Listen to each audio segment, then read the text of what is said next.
He said it was their first firefighter cruise. Mm-hmm. I remember that. Looking at photos and reminiscing about the good old days.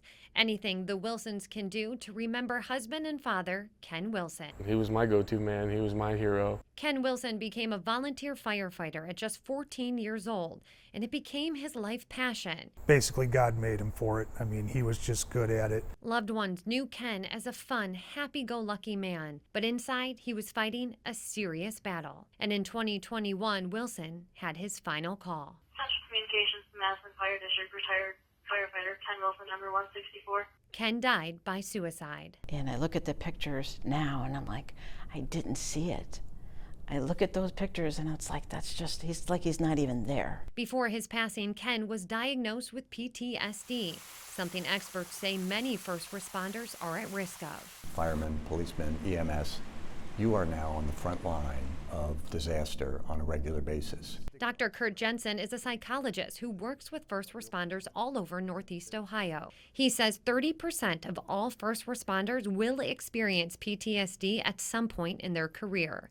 At any given time, about 8% of firefighters who are working are experiencing it, and 5% of police officers are living with it. Whether you're a fireman who is pulling dead bodies out of a burning building, or a police officer who is the first on scene at an officer-involved shooting, these are triggers, if you will, that are very likely to lead to a PTSD reaction. Ken was no stranger to trauma. There was a fire that had a mother and son, and Ken was the one that pulled them out of the fire, and they did not survive. There was a little boy that drowned in Arcola Creek, and he was the one that found him. Dr. Jensen says many will see signs within themselves but don't ask for help. There's a big stigma within police and fire.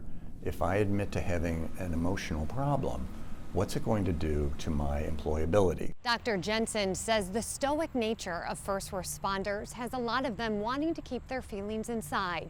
But he says there are signs and symptoms loved ones may begin to notice. Has there been a significant change in the behavior, attitudes? Is there more in the way of irritability or expression of anger? Is the person more withdrawn? Ken was one of Lieutenant Mike Brewer's first bosses, turned into close friend. After Ken's death, Brewer jumped into a peer support role. Ken came up in a time where it was the older, harder mentality that, just kind of don't talk about it, don't think about it, just put your boots back on and get to work. The stigma is very different from what it used to be a long time ago.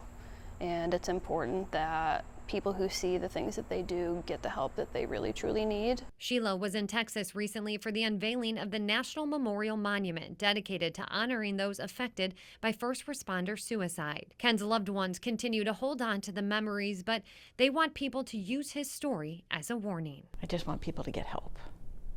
Don't wait. Don't wait till it's too late. Don't leave your loved ones alone. I love him. And I miss him.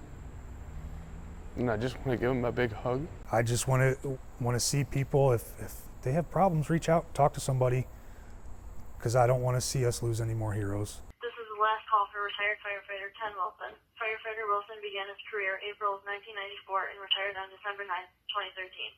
He proudly served his citizens of Madison for 19 years with compassion, dedication, and a kind heart. You fought a good fight, and now it is time to rest. In Madison, Jessica Dill, Fox 8 News.